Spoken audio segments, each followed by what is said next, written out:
was extracted from a Partnership for National Unity Plus Alliance for Change list of candidates, I have, in accordance with Section 99A of the said Act, called on the representative of the said list to further extract from that list the name of a person who is willing to become a member of the National Assembly.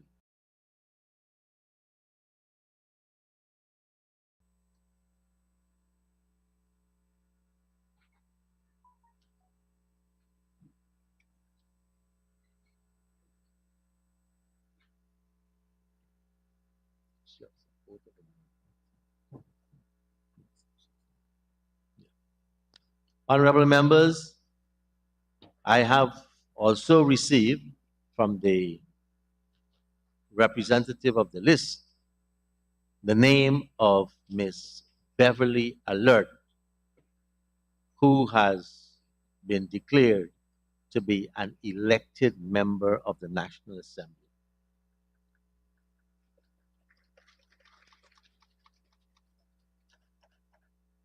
Before Ms. Beverly Alert can take part in the proceedings of the Assembly, she will have to make and subscribe the oath before the Assembly as required by Article 167 of the Constitution.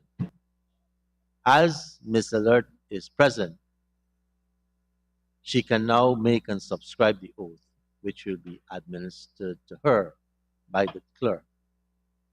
So I now invite Ms. Alert to take the oath.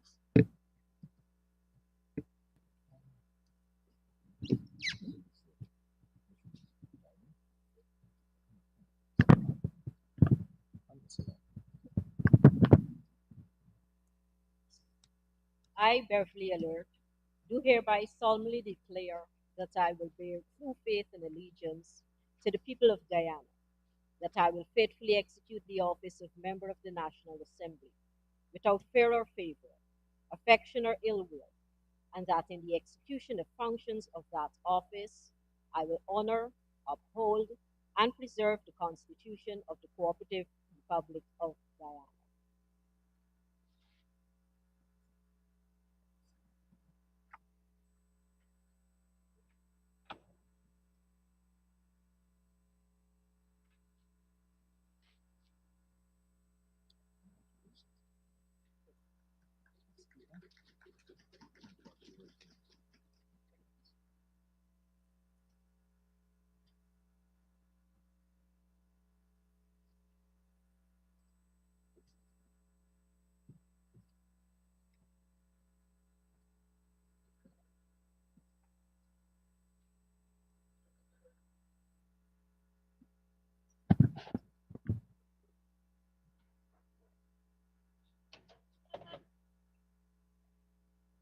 Messages from the President. Announcements by the Speaker.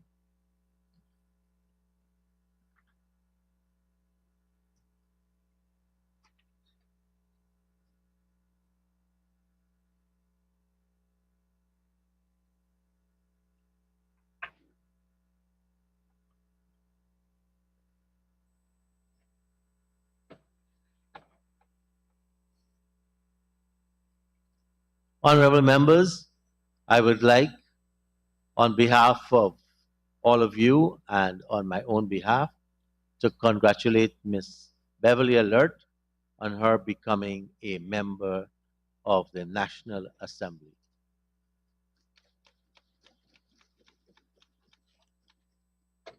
I welcome the honorable member to the Assembly and extend best wishes to her. I see the honorable leader of the opposition standing.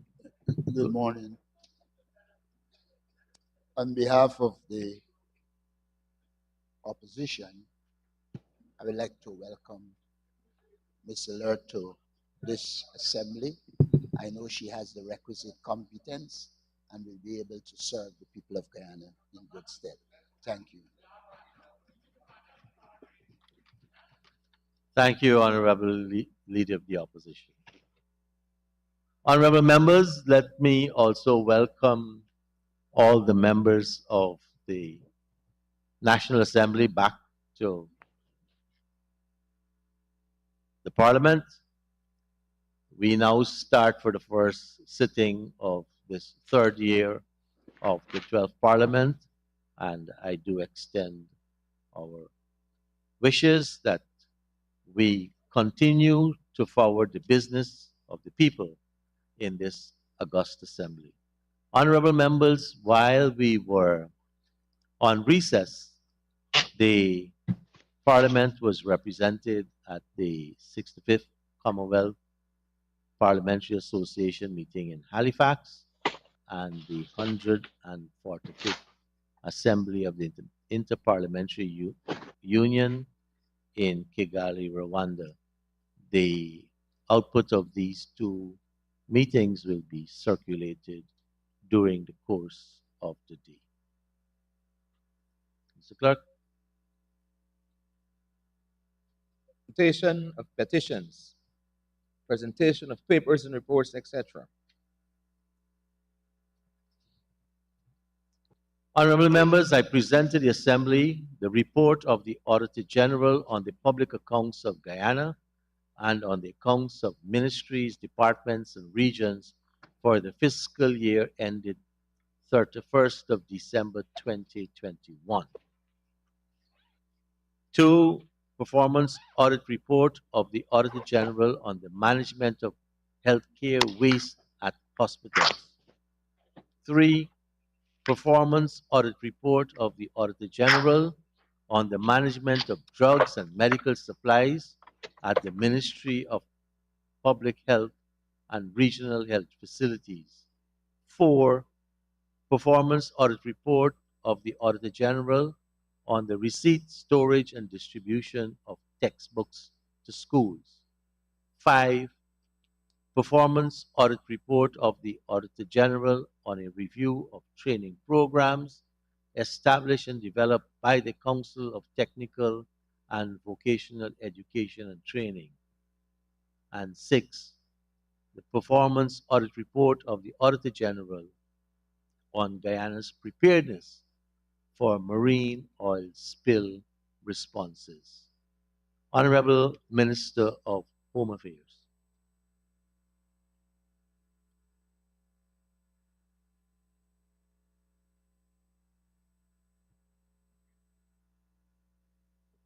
I'm sorry, Mr. Speaker, I'm not sure what you reported to me.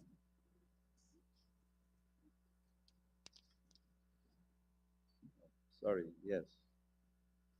Sir, the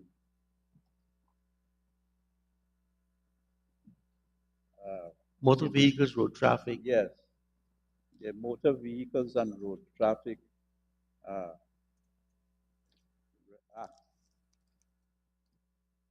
5102.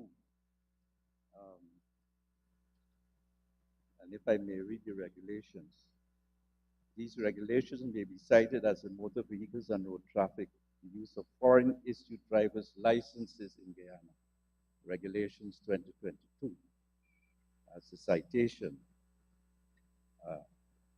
in respect of permissions, to drive in Guyana, a person not resident in Guyana shall be permitted to drive on a road for a period of 60 days after his or her entry into Guyana without a driver's license as required by Section 23(1), provided that he is the holder and in possession of a valid driver's license issued by a competent authority in the country of his residence, along with such documents which shall establish the date of his entry into Guyana.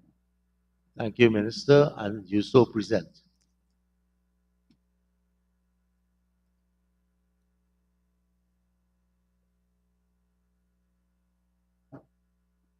Honorable Senior Minister in the Office of the President with responsibility for finance. Thank you very much, Mr. Speaker. I rise to present before this Honourable House the mid-year report 2022, which in fact is a report that was published in accordance with the Fiscal Management and Accountability Act 2003 during the course of the recess of the Assembly, and is already widely circulated and very much in the public domain. Secondly, Mr. Speaker, Government Notice number 3 of 2022 regarding the notification of receipts of all petroleum revenues paid into the Natural Resource Fund during the period 1st of July 2022 to 30th September 2022, notification published in accordance with the Natural Resource Fund Act. Thirdly, sir, financing agreement credit number 7133GY signed on August 12, 2022 between the Cooperative Republic of Guyana and the International Development Association for an amount equivalent to 31,900,000 special drawing rights as part of the Guyana Strengthening Human Capital Through Education project. And fourthly, sir, loan contract number 5560 OCGY dated September 19th, 2022 between the Cooperative Republic of Guyana and the Inter-American Development Bank for an amount of 130 million US dollars. A loan aimed at supporting the execution of a policy-based reform program for the purposes of strengthening the efficiency and effectiveness of public policy and fiscal management in response to the health and economic crisis caused by COVID-19. Thank you very much, sir. Thank you, Minister.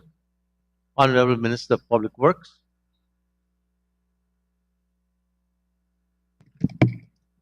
Mr. Speaker, I present to the Assembly the Civil Aviation Licensing of Air Transport Services Amendment Regulation 2022, number 27.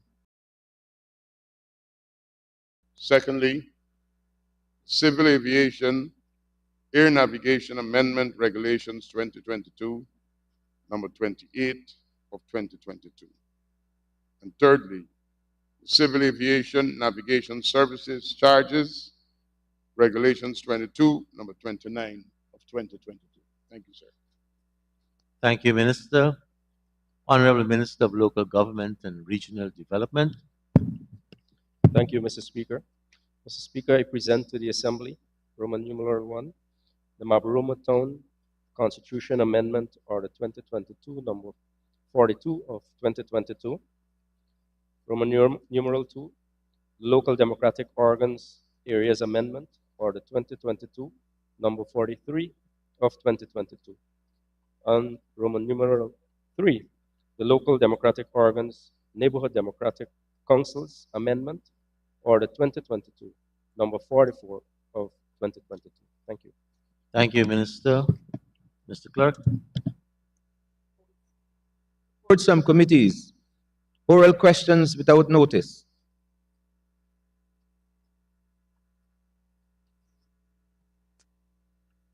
Honorable members, I did receive from the Honorable Member, Mr. Jermaine Figuera, a request to ask an oral question without notice. I wish to inform the Honorable Member and the House the two conditions that are necessary for such a question to be asked includes urgency and importance. And based on the fact that I don't consider the matter to be urgent, I would not allow that question. Questions on notice. Statements by ministers, including policy statements. Personal explanations. Requests for leave to move the adjournment of the National Assembly on definite matters of urgent public importance. Honorable members, I did receive from the Honorable Leader of the Opposition a request under this item. I would invite the Honorable Leader of the Opposition to make a brief statement on his motion before I rule. Mr. Speaker, the motion submitted in my name is entitled Enactment of Constitutional and Statutory Amendments to Facilitate a Clean Voters List and to Prevent Voter Impersonation.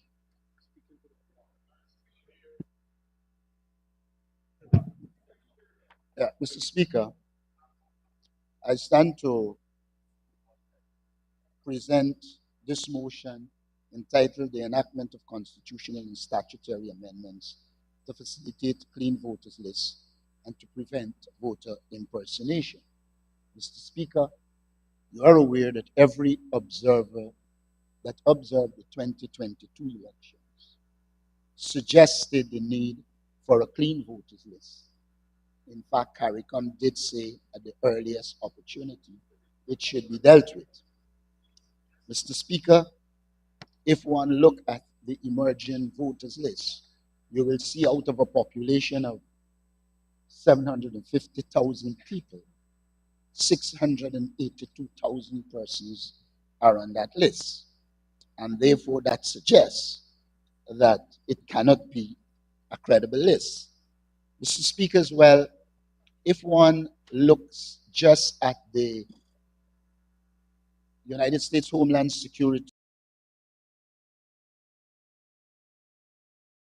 past 4 to 5 years, more than 54,000 people would have migrated. And so it should be obvious to most that the list has to be clean. May I also point out that the motion recognizes clearly that the Chief Justice ruling and what the motion we can enact legislation to make changes. And it is my sincere hope that we can debate this motion. Thank you.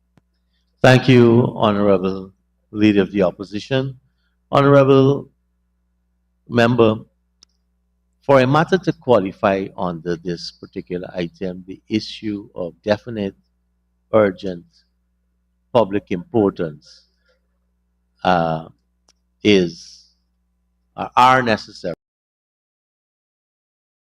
Issue, and it's an issue that is also upcoming, and I consider this motion at this time not of the urgency that requires this debate. So I would be unable to allow the motion to proceed further than this.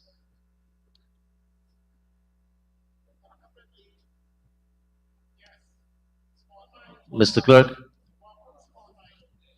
Motions relating to the business or sittings of the National Assembly and moved by a minister. Introduction of bills. Before I take the introduction of the bills, I noticed that she did enter the chamber, and on behalf of all of you, I would like to extend our condolences to the Honorable Minister of Education on the passing of her dear.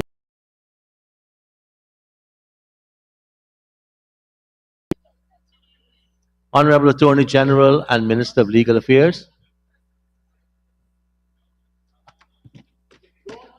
Thank you very much, sir. I rise, Mr. Speaker, to present to this Honorable House Amendment Bill 2022, Bill number 21 of 2022, a bill intituled An Act to Amend the Criminal Law Procedure Act, and I move that the bill be read for the first time. Thank you very much, sir. The first time. Criminal Law Procedure Amendment Bill 2022, Bill number 21 of 2022. Honorable Attorney General and Minister of Legal Affairs. Mr. Speaker, I present to the Assembly the Court of Appeal Amendment Bill 2022, Bill number 22 of 2022, a bill intituled An Act to Amend the Court of Appeal Act, and I respectfully move that the bill be read for the first time. Let the bill be read the first time. Court of Appeal Amendment Bill 2022, Bill number 22 of 2022. Honorable Attorney General and Minister of Legal Affairs. Mr. Speaker, to address the issue of list and related electoral matters, the National Registration Amendment Bill 2022, Bill number 23 of 2022, a bill intituled An Act to Amend the National Registration Act, and I move that the bill be read for the first time. Let the bill be read the first time. National Registration Amendment Bill 2022, Bill number 23 of 2022, Public Business, Government's Business. Mr. Clerk, we have another one. Honorable Attorney General and Minister of Legal Affairs. Thank you very much, sir. Closely aligned with the bill just presented is the representation of the People Amendment Bill 2022, Bill number 24, bill intituled An Act to Amend the Representation of the People Act, and I move that the bill be read for the first time. Let the bill be read the first time. Representation of the People Amendment Bill 2022, Bill number 24 of 2022, Public Business, Government's Business. Honorable members, we will proceed with the second reading of the Constitution Reform Commission Bill 2022, Bill number 18 of 2022, published on the 28th of July 2022. Honorable Attorney General and Minister of Legal Affairs.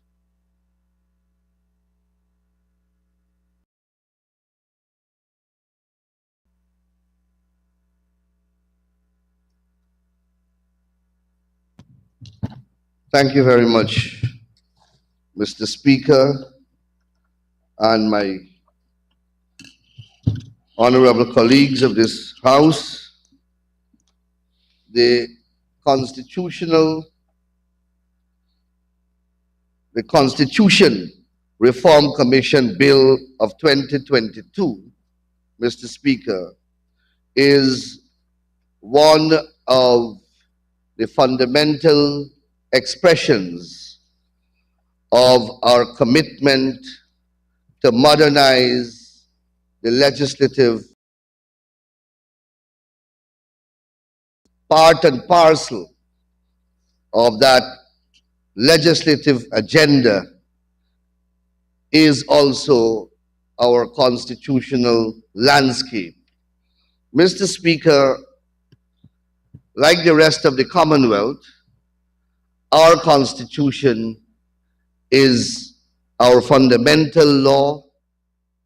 It is regarded as organic and alive, and it is that sacrosanct and sacred pact between the citizenry and the state, outlining how the state will be administered for the benefit of the citizenry and elaborating the mechanisms that are guaranteed to ensure the civil liberties, fundamental rights and freedoms of the citizens are ensconced and enshrined, and also to outline how public monies will be received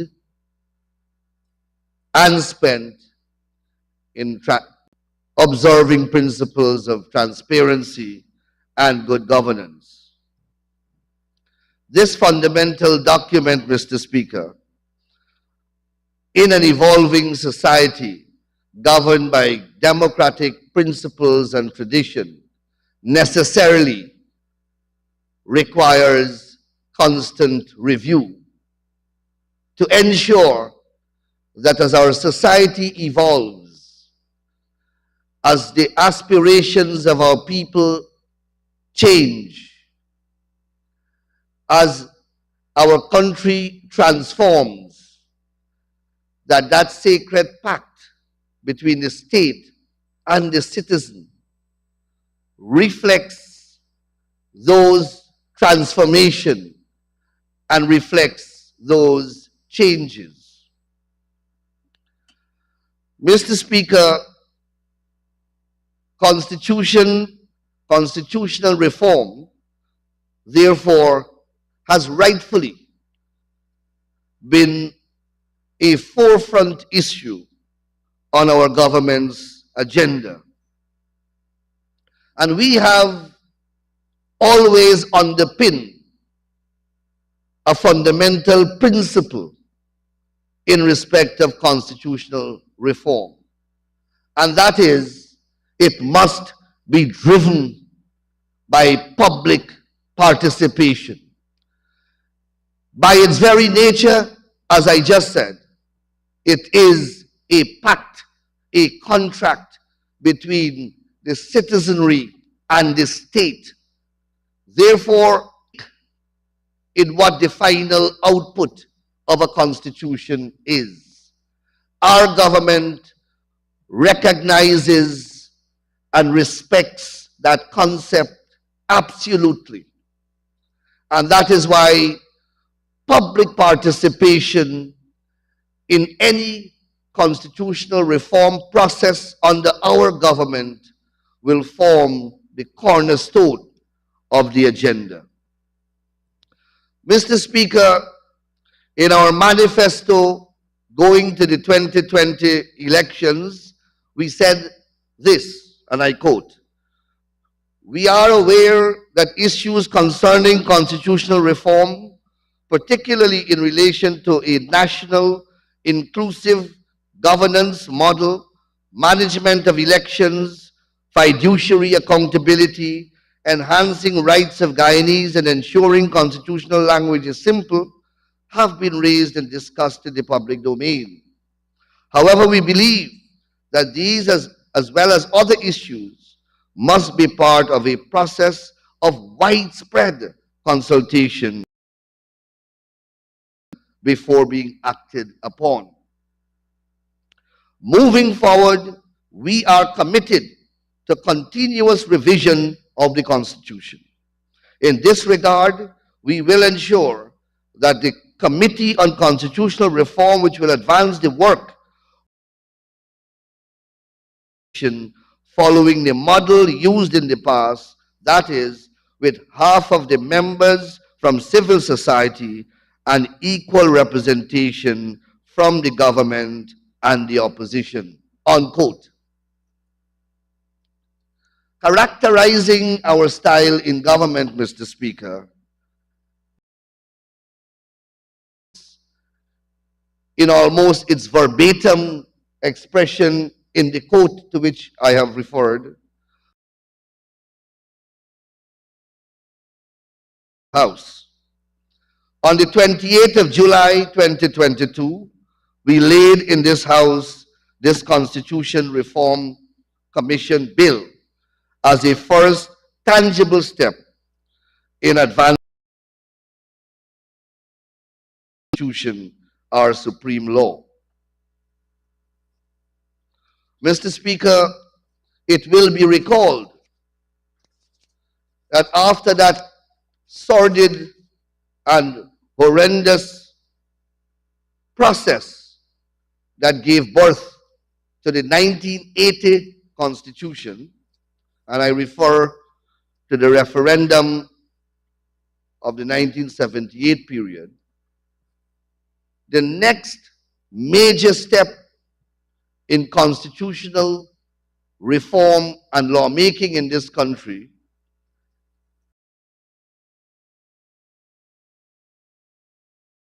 2001. And it is not a matter of coincidence that it occurred under the stewardship of the People's Progressive Party. 2 decades hence, again, under the stewardship of the People's Progressive Party, we are embarking on another course in that direction. Mr. Speaker, it is not that other political parties have not echoed the call for constitutional reform. They have.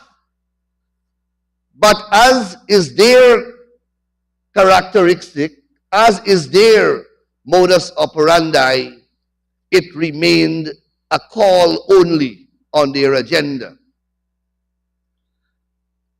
Mr. Speaker, the APNU AFC 2015 election manifesto said this: the APNU AFC coalition recognizes that the Constitution in its current form does not serve the best interest of Guyana or its people. Guyana, a recognition that the Constitution in its current form does not serve the best interest of Guyana or its people. Perhaps that is why they violated it with such regularity when they were in government. But I continue with their manifesto. Within 3 months of taking up office, APNU AFC will appoint a commission to amend the Constitution with the full participation of the people. This is in their manifesto of 2015. I am speaking here in 2022. They continue. The APNU AFC coalition will immediately appoint a constitutional reform commission consisting of representatives of all major stakeholders, trade unions, private sector, religious and faith-based organizations, women, youth, professional organizations, and the university. Its mandate will be to undertake the urgent task of fashioning comprehensive reforms for early implementation designed to guarantee a democratic society free from abuse of citizens by those in high office, fueled by the exercise of arbitrary power and behavior by the executive, which is inconsistent with the spirit and provisions of the Constitution, unquote. You can't fault them for sophistication. You can't fault them for sophistry either. So, Mr. Speaker, they went to the electorate with these grand promises. And before 2015, let me remind the people of this country, when they went on separate tickets to the electorate, and the APNU put constitutional reform on the highest priority on their manifesto promises. They 2011 elections, they took control of the parliament. They made no other than the leader of the opposition then, of the Standing Committee on Constitutional Reform. And by the end of that parliamentary term, the output of that committee was a big fat zero. Nothing. Like everything else. Nothing. Like everything else. Zero. Then they went back to the electorate with this excellent, glossy, very attractive formulation of language in extending yet another promise. Let us see what they did in 2020, between 2015 to 2020, sorry. A steering committee on constitutional reform, headed by former AFC executive Nigel Hughes was established. The steering committee was commissioned by the then Prime Minister Moses Nagamutu. The only assignment of any substance that he was given in over a 5-year period. $20 million to this committee to prepare a report. Yes, single source. The report was done, handed over to the Prime Minister. Of course, he used the opportunity, as he would normally do, to have himself photographed on the front page of the Chronicle, receiving the report. And Mr. Speaker, that was the end of the report and constitutional reform. That report never saw the light of day. In constructing that report, though they promised consultation, I don't know with whom they consulted. Nobody knows. They with half or more of the electorate of this country. They did not consult with it then, did not consult then with the major opposition party in the National Assembly. My predecessor, Basil Williams, made himself chair of the Standing Committee on Constitutional Reform, called 4 or 5 meetings, and produced absolutely nothing. Mr. Speaker,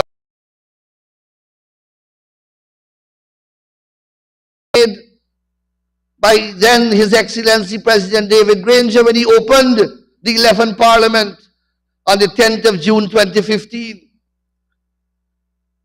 And in usual style, I quote, he said this: "Your government will also bring forward legislation to secure strong and lasting constitutional reforms to guarantee good governance."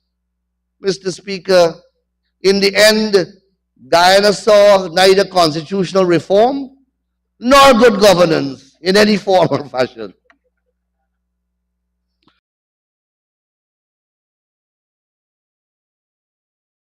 Into democratic chaos and constitutional shame in full view of the world during March 2020 elections and its aftermath. That is why today, Mr. Speaker, Guyana and law-abiding citizens of Guyana, democratic-minded citizens of Guyana should be proud that ongoing as I speak is a commission of inquiry commissioned by His Excellency the President. Those events which were showcased to the world, so that the people of Guyana and our future generations will know what transpired and who inspired, counseled, procured, and conspired with what transpired. That commission, Mr. Speaker, is ongoing. Mr. Speaker, we had several meetings of this committee. We began, Mr. Speaker, by trying to examine and see if we can benefit from what transpired with predecessors' Standing Committee on Constitutional Reform. Unfortunately, we did not, as I would have outlined, had much to review because not much was done. Mr. Speaker, at the beginning of the process, as chairperson, I took the opportunity to explain that this is one process one endeavor of national importance that simply cannot move forward unless we have bipartisan support. And that is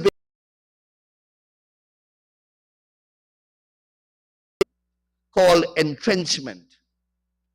Entrenchment is that device that secures the provisions of the Constitution, in particular the important ones, against change unless you have a stipulated majority of votes in the National Assembly. Unlike ordinary legislation, which can be passed by simple majority, constitutional provisions of any substance cannot be changed unless we have a minimum of 2/3 majority, and some can only be changed by referendum.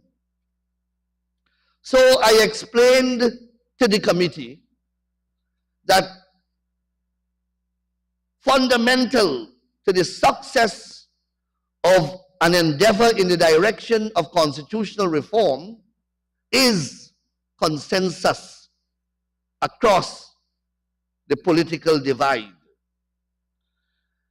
It is in keeping with that spirit, Mr. Speaker, that the committee waited for over 4 months for a submission from the opposition members in the committee. The committee constituted of 5 government members and 4 opposition members. We waited 4 months. We had public complaint reported in the press about the failure of the opposition to make any contribution to the committee.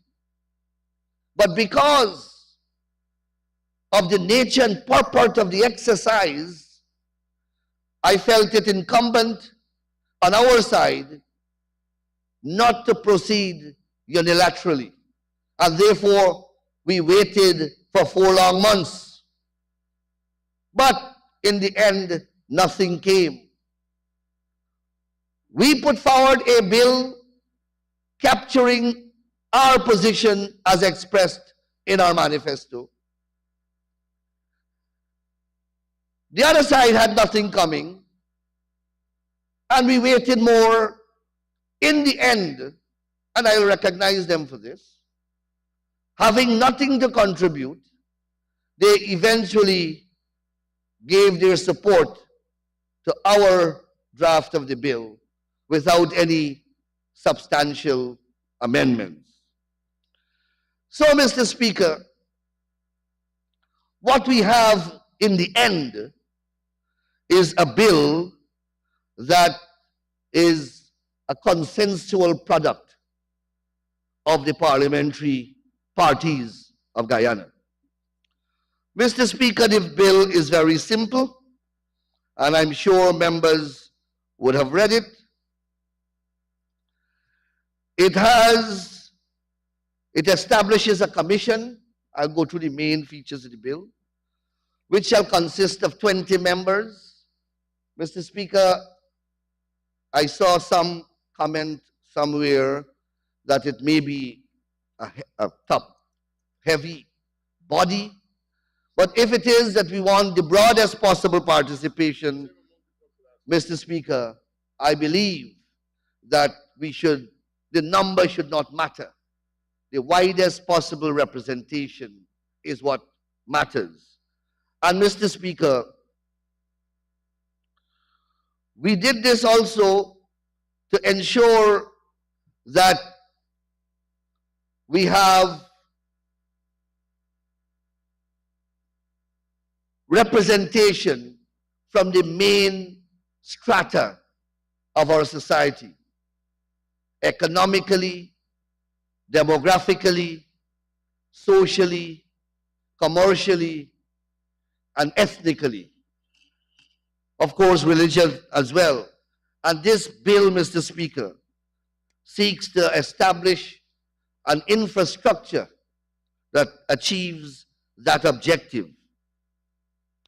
Mr. Speaker, I have here a guidance note of the UN Secretary General on United Nations Constitutional Assistance, September 2020, which states, and I quote, "Constitution making and equally constitution revision is a sovereign process, more likely to be successful when it is nationally owned and led, inclusive, participatory, and transparent, based on applicable international norms, standards, and good practices, and tailored to the specific country context." Mr. Speaker, we use these sentiments as guide in formulating this bill and in particular in constructing the composition of the commission. The commission, Mr. Speaker, as I said, shall consist of 10 members or 50% coming from the government and the opposition in the National Assembly in equal numbers. And I want to emphasize that. We could have easily taken a majority, but we are committed to an equitable representation on this commission. So it's equal, 5 government and 5 opposition. And the other 10 members shall come from the Guyana Bar Association, the labor movement, the National Tushao Council, private sector, women organizations, youth organizations, Christian organizations, Muslim organizations, Hindu organizations, and farmers.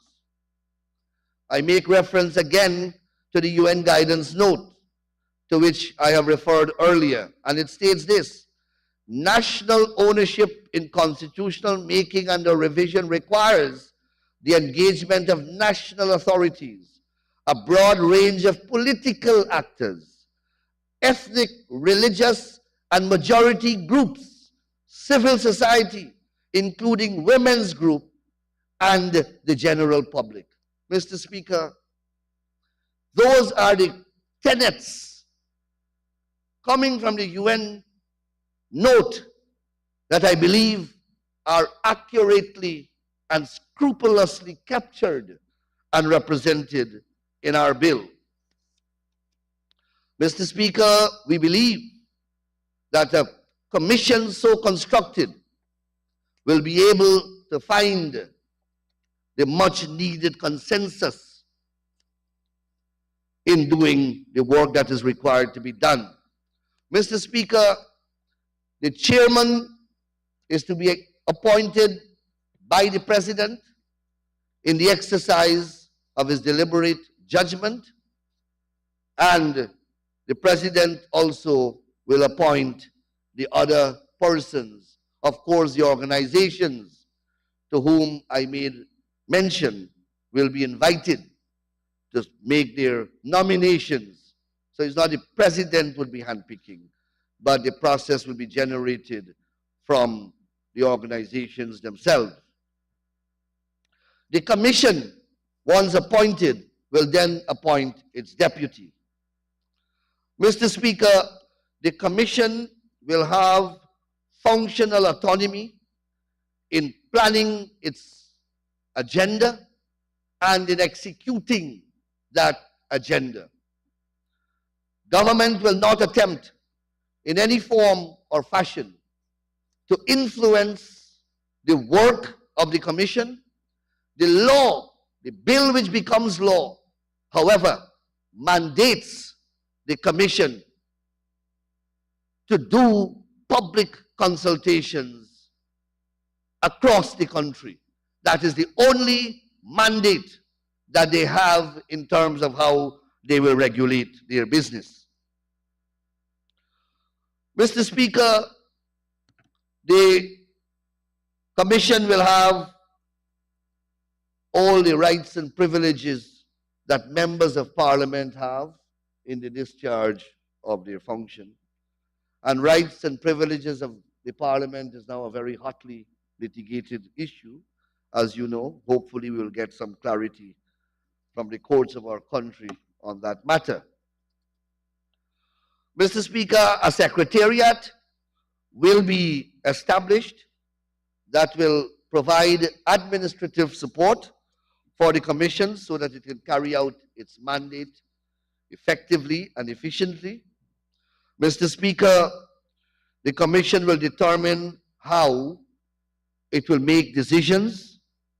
There are voting rights, etc., that are in the bill. And of course, the bill stipulates what a quorum of the commission shall be. The bill, Mr. Speaker,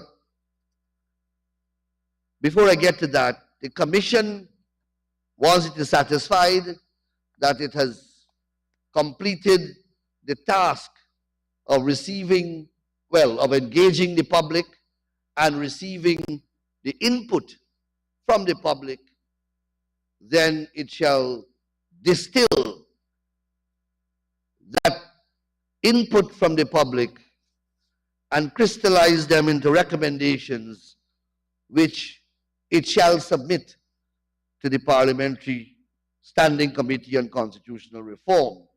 And it is that committee that will then determine what we will bring to the National Assembly in the form of constitutional amendments. Mr. Speaker, the bill also has a sunset clause because it's a bill that sets up, I don't want to say ad hoc, but it's time bound and assignment bound, and when its assignment or its objective would have been accomplished, the bill will cease to have effect.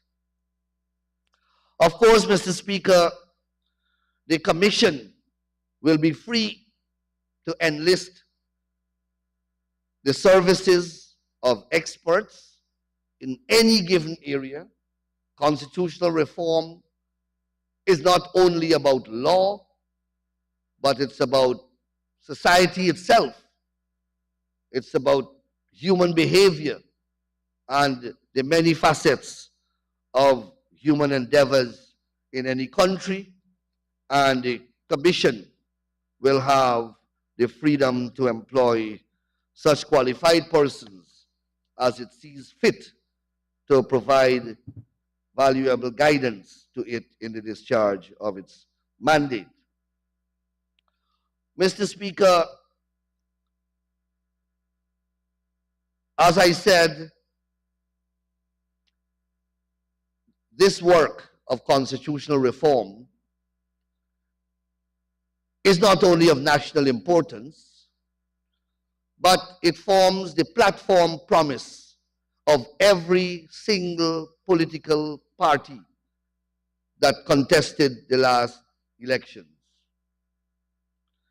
As I said, by its very nature, it requires the full participation of the parliament. It requires bipartisanism if it is to succeed. As I speak, I am speaking to empty benches on the other side. I hope, sorry, I want to recognize, my apologies. You should elevate yourself to the front row so that he can become more conspicuous, Mr. Speaker, not to upset the status of anyone so prestigiously seated, but they are absent. But, Mr. Speaker, I hope that the people of this country are looking on and are seeing that we have made a promise and we are in the process of delivering on that promise. The other side made a similar promise a decade ago for the fall from 2011 to 2015, though in opposition. They controlled the National Assembly with a one-seat majority vote. They did nothing for constitutional reform. From 2015 to 2020, they made compelling promises to the people of Guyana to start constitutional reform with great immediacy. 5 years after, they did nothing. Within the first half of the Irfan Ali government, this manifesto promise is halfway down the road. The point I want to make before I take my seat, we cannot travel the other half without the other side. And I want the people of Guyana to understand that. I hope that the empty benches to which I'm speaking is not a forbearing of what is to come in relation to this process. The people of Guyana must hold those accountable who make promises and do not deliver. We are here, Mr. Speaker, delivering on ours. I thank you very much.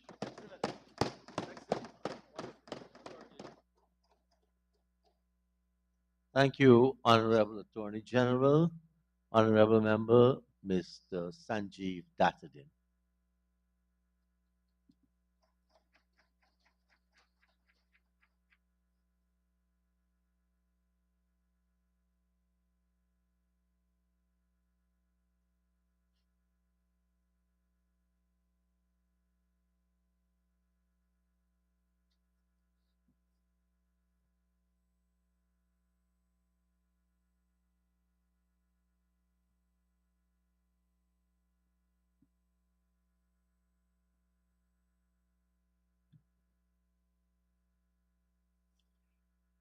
Good morning, Mr. Speaker.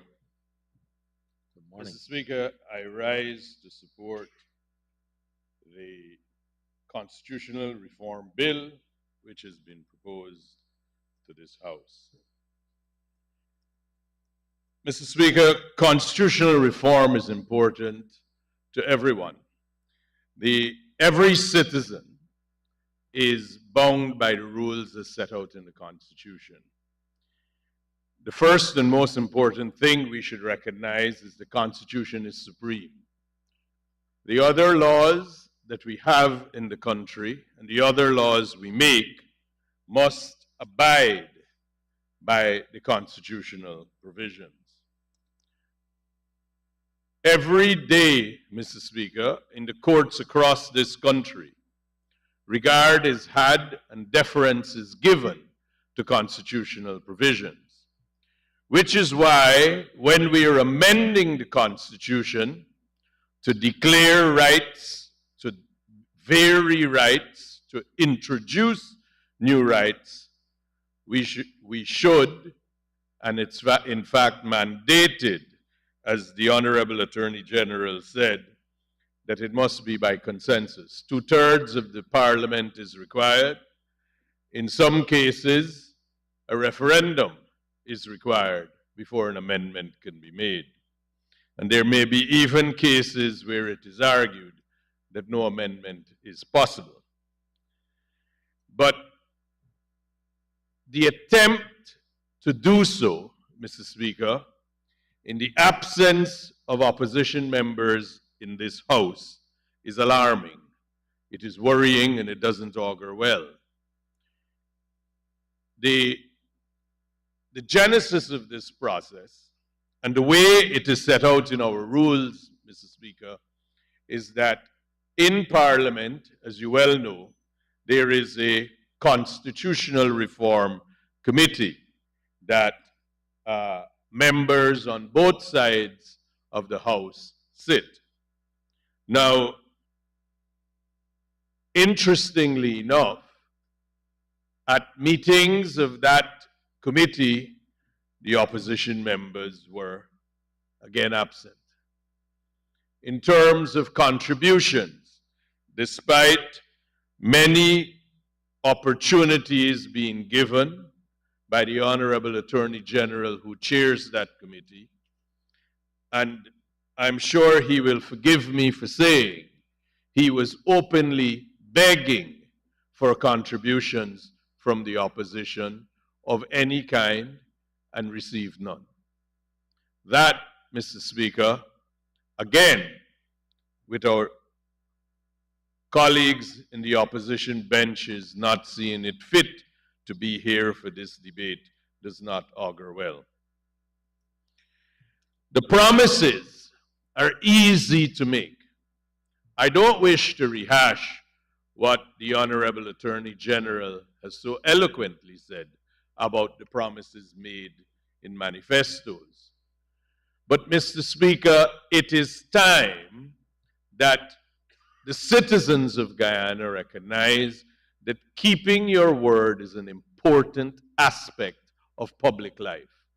When you make promises, you must deliver on them. You must at least try.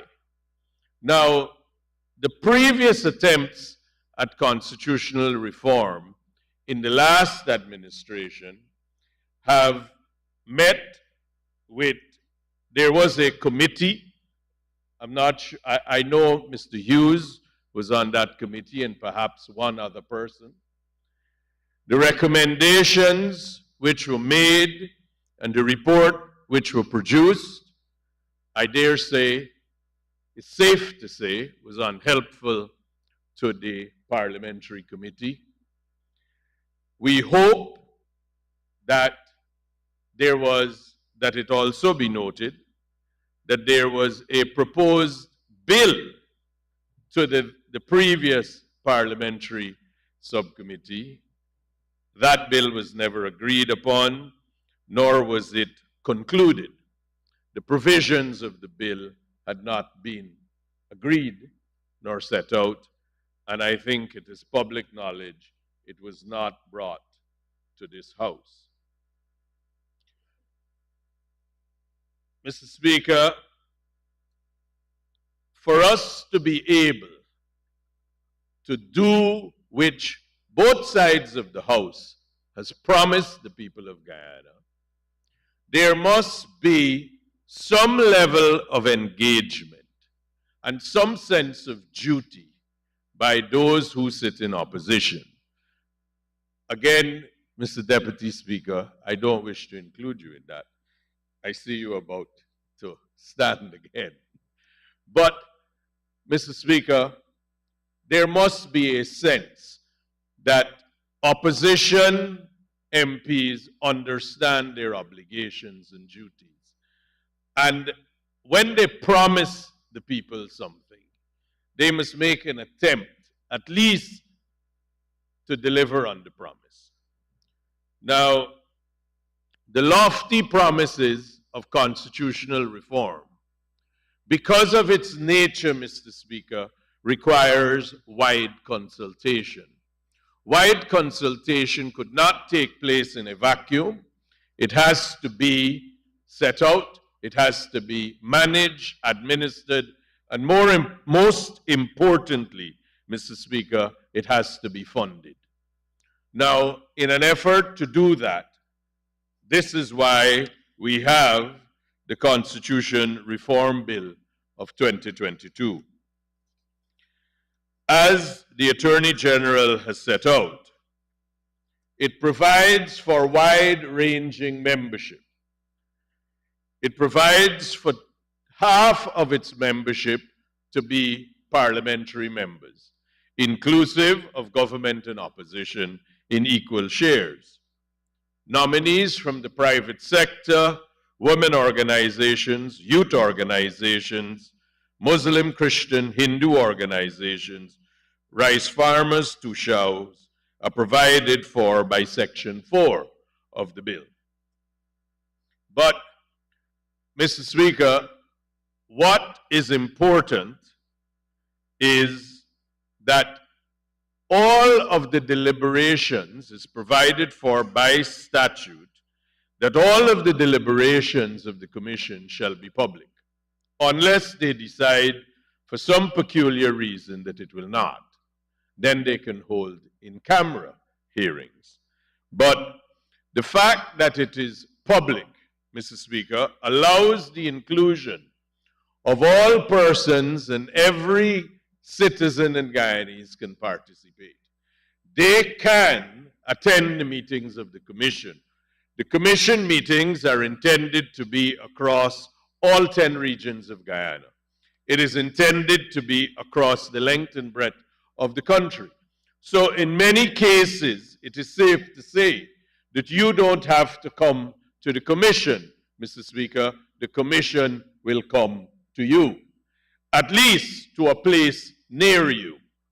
Now, Mr. Speaker, that will give you the opportunity to make your contribution and participate in the meetings. Now, of course, Mr. Speaker, and the Act expressly says so, that you are allowed to participate, but you can't vote. That would be cumbersome and impossible to execute or implement, Mr. Speaker. So it is only the members of the committee that will do the voting. But then, Mr. Speaker, the funding, which is very important for the committee to do its job, to be able to get to all parts of Guyana, and importantly, to be able to obtain experts in some cases where it may be needed, and obtain advisors where in some cases it would be needed. There is funding that is specifically provided for on a budget. Now, it is important, Mr. Speaker, and I would wish to highlight that the terms of reference of this commission have been, the terms of reference and the powers have been very clearly set out in Section 7 of the bill.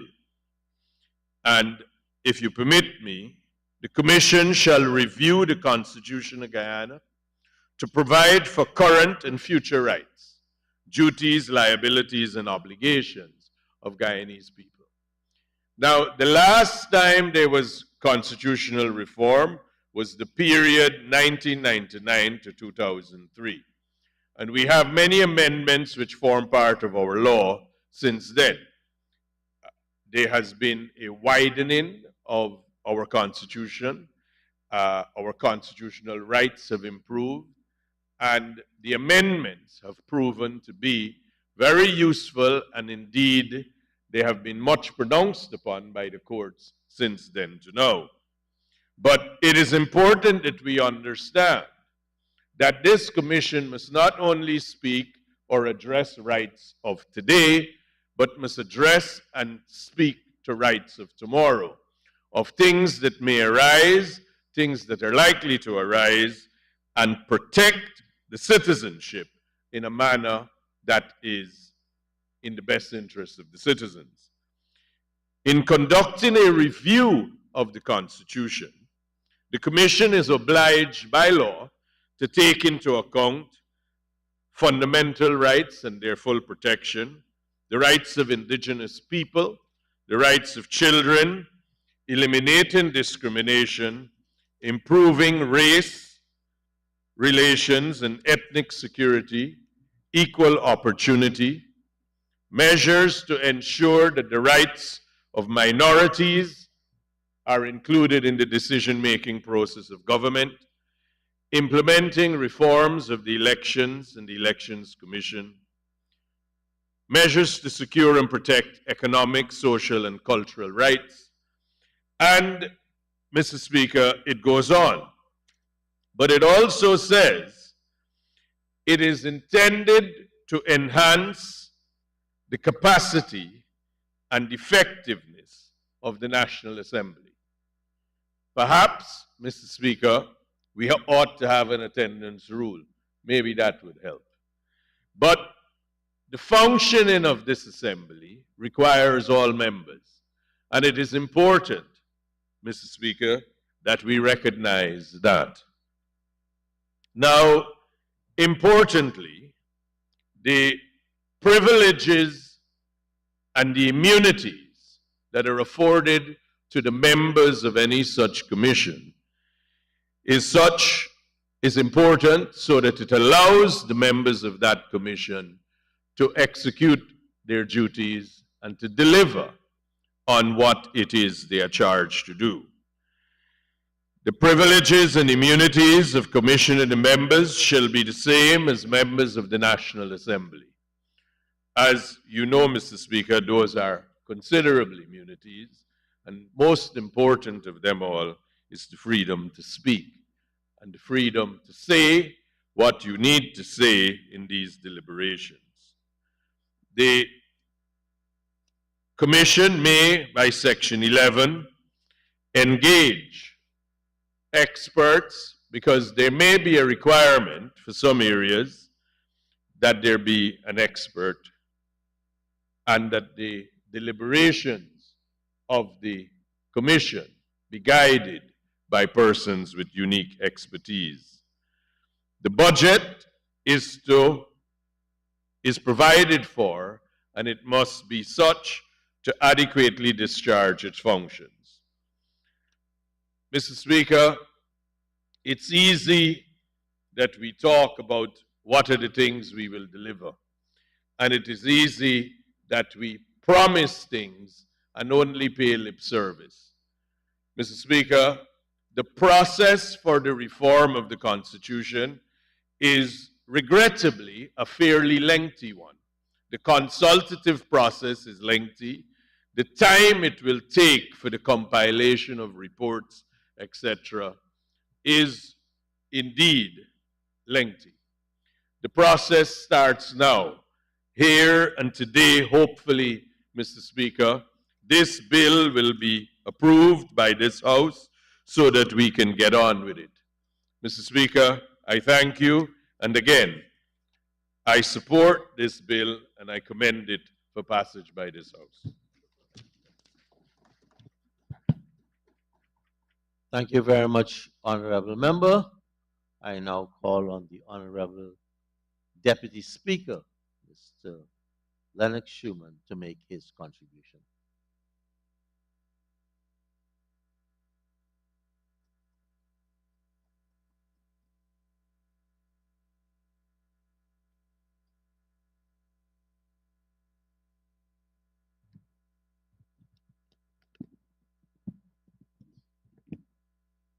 Mr. Speaker, first, let me join you in extending sincere condolences to the Honorable Priya Manikchan and her family on their sadful loss. They say that you often judge a tree by the fruit that is born. And I think, judging from the character that the Honorable Minister has displayed, the person that she is, it was most definitely a tree that was noble and obviously very well put together, a strong and solid tree, if I were to put it that way. Mr. Speaker, let me take this opportunity to express my absolute and sincere disappointment. Not in terms of the content of the bill, but in terms of the empty seats that reside on my side of the House. And I want to thank the Attorney General for acknowledging that not the entire opposition is absent from this House. And my colleagues on the opposite side. Constitutional reform is not and should not be a political football. It has been something that both sides of this House has committed to time and time again. It is something that this country has said that we are in desperate need of. All political parties campaigned on constitutional reform. We recognize the importance of it to changing a whole lot of things in this country. But yet, there is a party that claims to represent over 50% of the people. Claim. But decide that they do not want to participate in this very critical and important discussion.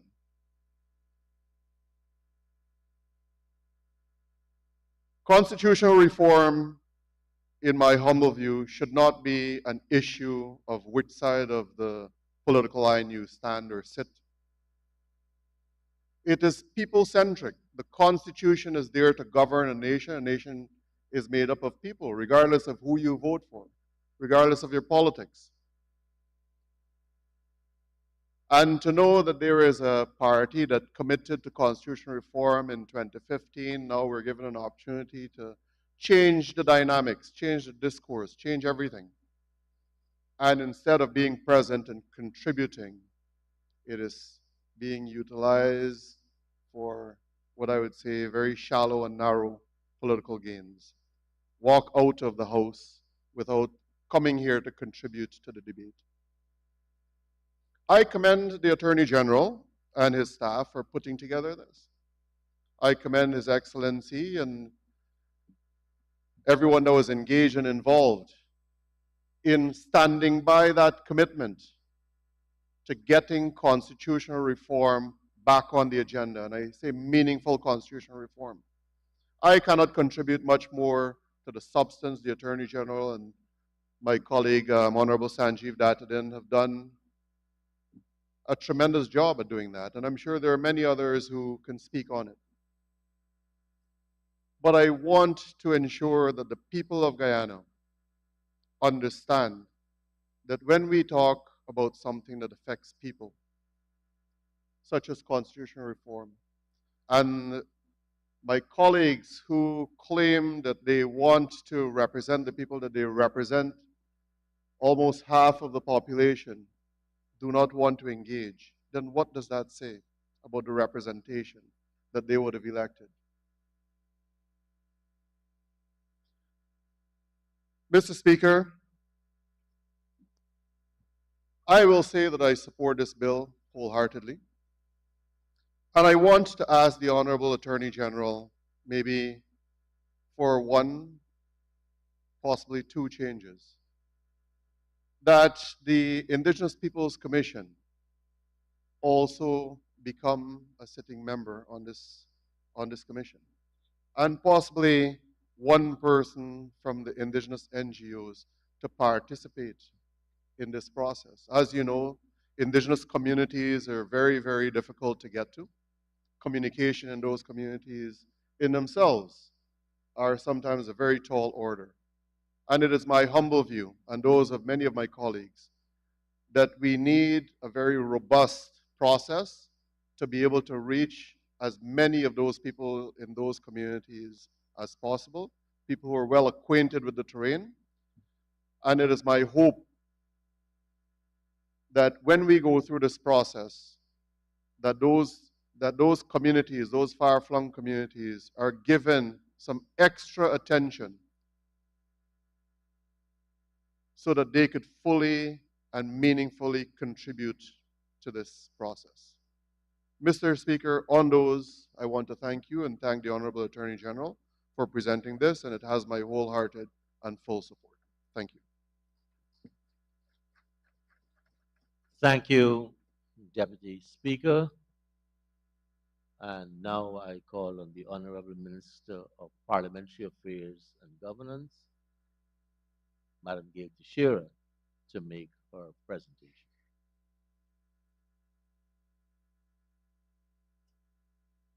Good morning, Mr. Speaker and colleague MPs and the Deputy Speaker of the House.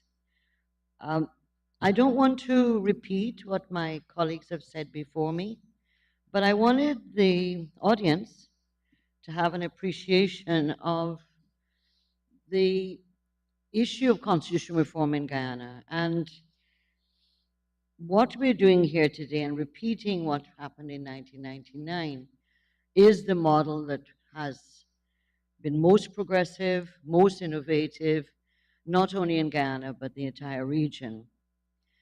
You know, since we were governed by the British and we had the 1928 Constitution, and then in 1966, when we got independence, we got a new Constitution. And that began the first phase of constitutional reform in our country. And this was, if you read the West on Trial, a torturous experience in which the British used the new constitution of an independent country when it would be created as the tool to make sure that the People's Progressive Party civic would not be the government in handing over, in removing, in dropping the Union Jack and raising our new arrowhead. And the mischief of that period needs to be constantly reminded that constitutional reform at that point was also separated from the public. It was done by leaders such as Cheddi Jagan, Burnham, Degas, going to London and negotiating with the British. But the real, what you call Guyanese constitution came with the 1980 constitution, known as the Burnham Constitution. And this was totally removed from the Guyanese people. For those of us who were young enough then, no one knew what were the constitutional reforms. And I look to my colleague, Speaker Minister Manzoor Nadir, and a number of our other comrades here, that no one knew what was in this constitution that was being drafted, and that we were then being asked to vote in a referendum to allow the constitution, which no one had an idea what it was going to be. And so this constitution, first of all, was done in secrecy. Secondly, it was adopted based on a rigged national election to bring it into operation. And so the July 1978 elections, led to declarations by the president, the former prime minister, and to-be president Burnham, that 80% of the people turned out to vote for this constitution. And in fact, the one observer we had in in those days, Lord Avebury from the British Parliament, was roughed up by the thugs, etc., but pointed out polling station after polling station, the emptiness of the polling station. Yet 80% voted for this election. And so this again is experience in which constitutional reform was overtaken by the PNC, by Mr. Burnham, to enshrine the presidential powers. In fact, by the end of it, the presidential powers of the in the 1980 Constitution were even more protected than the U.S. president at the time. This became a big issue of protest and marches, etc. But the Constitution came into effect as it had the majority in the Parliament based on rigged elections also. And so you had the 1978 referendum, and you had the 1980 rigged elections. The second phase of constitutional reform in Guyana began when President Cheddi Jagan announced, which was part of the PPP 1992 promise, to have constitutional reform, and where a parliamentary special select committee was established to review and hold consultations on the 1980 Constitution. And I must give recognition to the former Bernard DeSantis, who chaired this committee until the elections of '97. This became a template by the time we got to 1999 and the new constitutional reform process. And this was where, for the first time in the history of our country, that the people of this country were being consulted on what they wanted in the Constitution. So this committee began by going out in the countryside, having meetings with people, asking what their view was. And in fact, for many people, it was the first time knowing what was in the Constitution. The 1997, the death of Cheddi Jagan and the 1997 elections did not allow that committee to conclude. Then we have the third phase, and the third phase is probably the most relevant to how we will measure what we're going to do this time. And that is that following the Hertzmaster and St. Lucia Accords in 1999, under President Jack Dale, there was the establishment of a presidential appointed broad-based parliamentary constitutional reform commission, chaired by the then Speaker Ralph Ramkaran. comprising, as my colleagues have pointed out, equal numbers of political parties and civil society. In fact, just let me recall that the 1999 had 5 members for the PPPC, 3 members for the PNC, 1 member for the United Force, which wasn't my colleague Mansour Nadir, but was Mr. Collins, if I remember correctly, and a member from the WPA, who was Dr. Rupert Roopnaraine. And again, a formulation that was similar to the one of the bill you have before you today. The difference between the two bills that you will see in 1999 and the one before you today is that, as AG said, the Constitutional Reform Commission will be reporting to the Standing Committee on Constitutional Reform. In 1999, that committee obviously didn't exist, as the Constitution hadn't been amended by then. The importance of tracing some of these things is, I think, to really appreciate what we have achieved as a country and what we're capable of doing as a people when we agree to have a raison d'etre and we agree to have a modus operandi. When we're in the environment we are now, where there's no modus operandi with the opposition, it's just chaotic, knee-jerk reaction, unproductive, unhelpful, petulant, behaving like little boys in a playground where they throw down their bat and ball because they lost the game.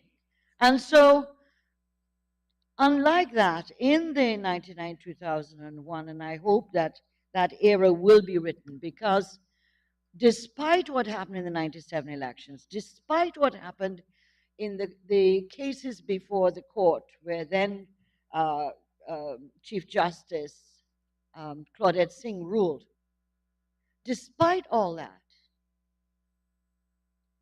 the Constitutional Reform Commission was upheld by an understanding between both that this was the direction we wanted to go in. And whilst there were hearings across the country, and I'll give you some figures about how extensive this was, that there was a parallel system. You had the Constitutional Reform Commission, and you had what we called the inner camera group between the PNC and PPP and WPA and United Force that behind the scenes tried to reach consensus on a number of issues. So, for example, the amendment on GCOM, where the leading opposition has to give 6 names to the president, was part of those very high level, which was called plenipotentiaries by the party, of the PPPC government, was led by Dr. Roger Luncheon, whose name has to be part of the constitutional history of this country.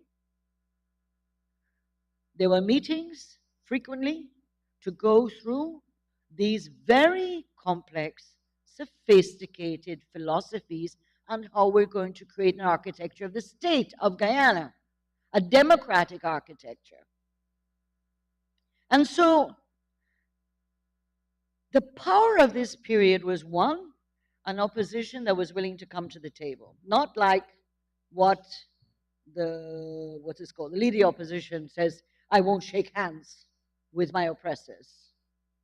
Well, if that was the case and the PPC had behaved like that in the 70s and 80s, when we had to go and talk to Burnham, when we had to go and shake hands with Hoyt to get the count of the ballots at the place of poll, then where would we have been?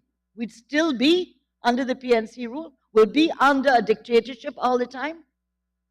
The political myopia of the opposition is astounding. It has never been so bad. And I'll tell you, having been around for a while, I've been through some bad periods too, with the myopia. With this level of myopia, I don't think this country has experienced or seen. That period of one willing to come to the table and being able to negotiate and being able to fight and being able to have a huge secretariat in which, guess who was the head of the secretariat of the Constitution? Mr. Paris, a non-PNC leader, in which it was surrounded with lawyers and secretarial staff costing hundreds of millions of dollars. And the teams went out to meet the people in all 10 regions, my dear Mr. Schuman, all 10 regions. The difficulty was that people had to first know what was in the 1980 Constitution, be able to comment in it. In other cases, they just gave what their views were, what they thought were rights that need to be enshrined or the way in which the state needed to operate. And so the fact that there was this parallel body, people knew about it, the press knew about it, but they were in a camera meetings to try to get agreement on these sensitive issues. And of course, there were discussions at the political levels, at the highest level of both parties. We know that. So that period didn't happen by magic. These extraordinary progressive amendments that were made in this Constitution that we have amended in 1999-2000 came about by hard work. 1999 to 2001.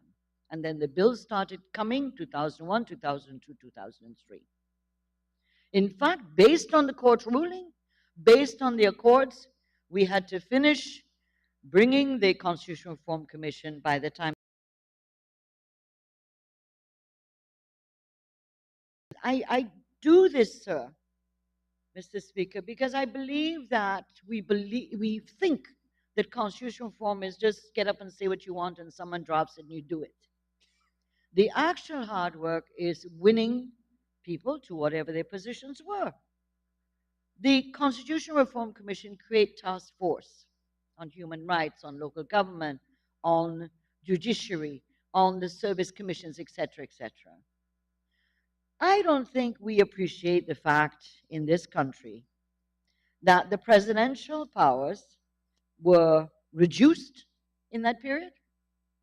No longer did the president do as in the other Commonwealth, in the CARICOM countries, appoint on his own, or the president or governor general or the prime minister, depending on which country you're talking about, appointed the service commissions without consultation, appointed the judges without consultation, and magistrates. These were all things that were reduced in the 1980 Constitution. One has to look at what we did. Maybe this is part of the constitutional reform we'll have to deal with now. We created a sophisticated system that was to build trust. The fundamental issue in the 1999-2001 constitutional reform process was building trust between the government and the opposition and coming to a consensus and agreement on fundamental issues in relation to how our state, the architecture of the state of Guyana, is governed. That philosophy. It was not a mechanical process. It was not perfunctory in any way. And so there were things we did to reach political agreement, which I know lawyers and outstanding lawyers have commented and said we were a bunch of crazy people. They probably were right. But at the same time, we wanted to find a medium of agreement to ensure that the opposition, in that day, the PNC, did not feel that they were marginalized and alienated, etc. But what has been the experience? The Chancellor and the Chief Justice, the issue of GCOM and the horrible violation of our Constitution in 2017, by President Granger to appoint a chairman of GCOM in violation, in open violation of the Constitution. So the Constitution also did not protect us enough from executive lawlessness, which we experienced. But fortunately, the courts of Guyana, including the Apex Court, upheld this same Constitution.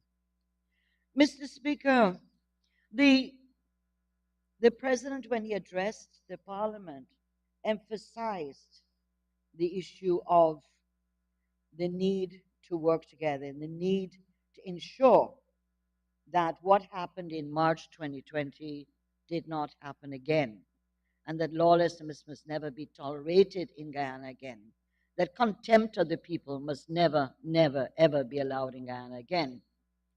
One of the important aspects, as I said, and I think my colleague Nandalal referred to it, was the Article 119A, which provided for a permanent Parliament Standing Committee on Constitutional Reform. This was an important innovation in the sense that the view was that constitutional reform shouldn't be seen in a way that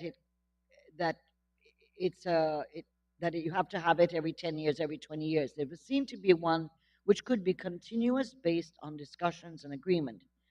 The first constitutional, in 2006, during the parliamentary reform period, the standing orders were amended to allow for the Standing Committee on Constitutional Reform.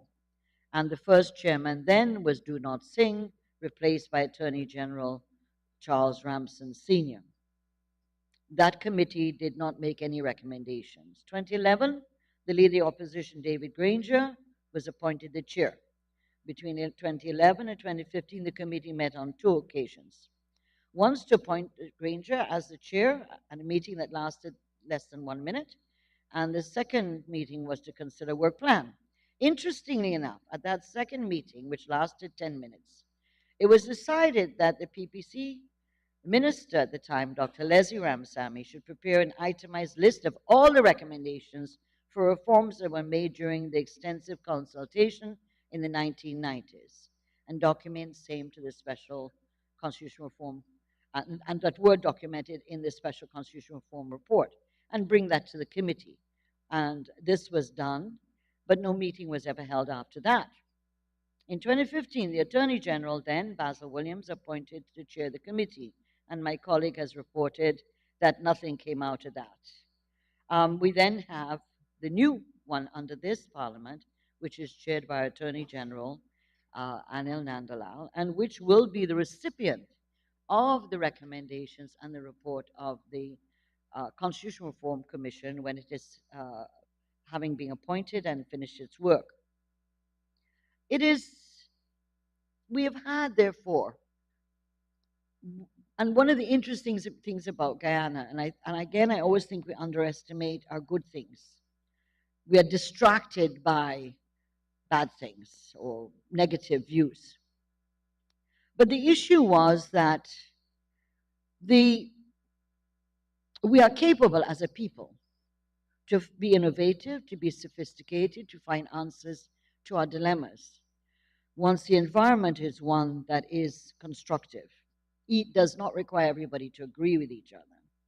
And so although we went through this period of dictatorship from 1966 right through until 1992 with the first free and fair elections, the constitutional reform process that started in the first parliament after 1992 started to lay practice, a means of communication with the people on how we did constitutional reform, how we do legal reform, statutes reform, because even now that has influenced, that whole process that began has influenced, and that is the philosophy of the PVPC, that we must consult with the people on the bills we bring here, on motions we bring here, on amendments we bring here, and every minister through the decade, last 3 decades, has been part of that process to ensure that there's buy-in by the public and self-interested groups, etc., in regards to matters we bring before the House.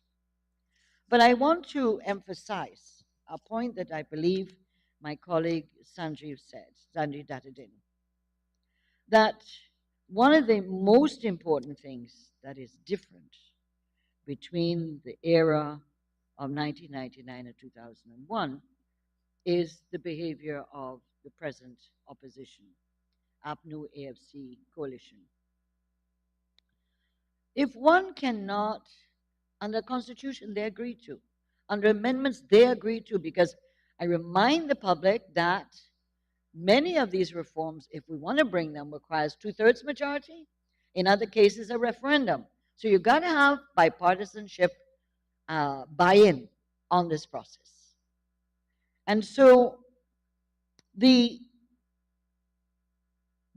issues and the behavior of the opposition, as the Constitution is now, the President invites the leader of the opposition to talk about nominations for the Integrity Commission, the Service Commissions, and that started in April. It has gone nowhere. The leader of opposition says, I only want to talk about the Chancellor, Chief Justice, nothing else. Then goes to court on the matter. So we're stuck. We have the issue of, looking at the electoral reform. We invite them to the consultations. They're sent the bills since November 2021. With due regard to Amna Ali as the former General Secretary and Madam Valdelars as the former chairperson of the PNC, that they asked for hard copies and got. The bills for electoral reforms, which my colleague tabled today, were put on Facebook, sent to the political parties, hard copies, all political parties. After a year, not one amendment out of them, not one presentation. They come to the national consultation and walk out because they claim that the Attorney General is speaking too long. In fact, when we check the timing, because we're in an electronic age now, we know exactly that they walked out after the Attorney General reached about 20 to 2. So, and we started at 20 to 3, sorry, we started at 1:30. This petulance, this inability, this mindset of refusal to engage will be one of the major challenges in constitutional reform in our country at this stage. Because one does not have a political environment within which the opposition, that's meaning, and just to make sure that Mr. Schuman doesn't think I'm including him in this obstructionist behavior of the other MPs and the opposition, that APNU AFC coalition refuses to engage on any issue. And so after the national consultation, which I referred to just now, they then start to spew out a couple recommendations after. And we're supposed to work by remote control. This will not build an environment for trust. But we have committed to continue and go into the next phase of constitutional reform because, as my colleague said, this is an ongoing process. We have a society which has changed between 1999, 2001 to now. We have issues that we didn't have to deal with or didn't recognize we were dealing with in 1999 to 2001. Climate change.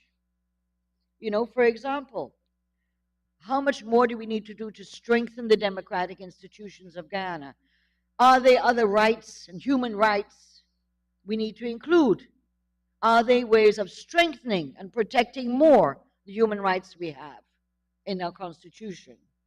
What do we need to put in our Constitution? More things to do with economic and social development, on the oil industry, all these things, the social media, the management of the social media, and the freedom of expression, to do with the good, bad, and ugly of the information-based world we live in today.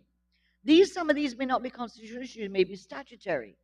But the issue is the engagement with people, feedback from people about what are the issues they're interested in, and whether they're constitutional, whether they're statutory, or whether they're just administration, business, how we run business, how well we do things. But it is the process of engagement and recognizing that this is a process that can help strengthen democracy in our country, help strengthen the architecture of the state of Guyana as a democratic state that can withstand the kind of executive lawlessness that we lived through from 2015, or in fact 2011, when they're the majority in this parliament,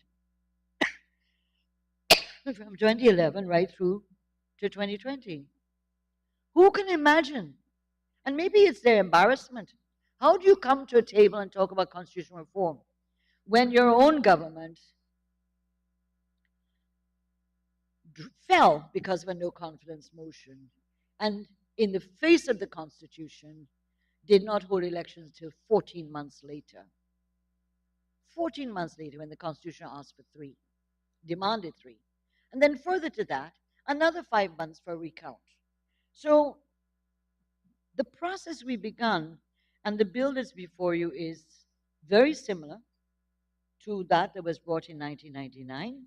It is an important move by a step by our country, and that It mustn't be rushed in my mind. It must be one that allows for the engagement. But I believe that unless we are able to have an environment where the opposition recognizes and comes to terms with the fact that they lost the elections in 2020, that we will not be able to move as constructively and positively as we'd like to. But I believe the people of the country, civil society organizations, and some of the other political parties want to move forward, and we committed to do so. And we shall continue to keep our commitments that we made in the manifesto. So I wish to support this bill. Thank you very much, sir. Thank you very much, Honorable Minister. Honorable members, before we take the suspension for lunch, let me recognize Her Excellency Gu Haiyan, the ambassador from the People's Republic of China. Uh, His Excellency Rene Van Ness, Ambassador of the European Union. Rob Edwards, Counselor of Canadian High Commission.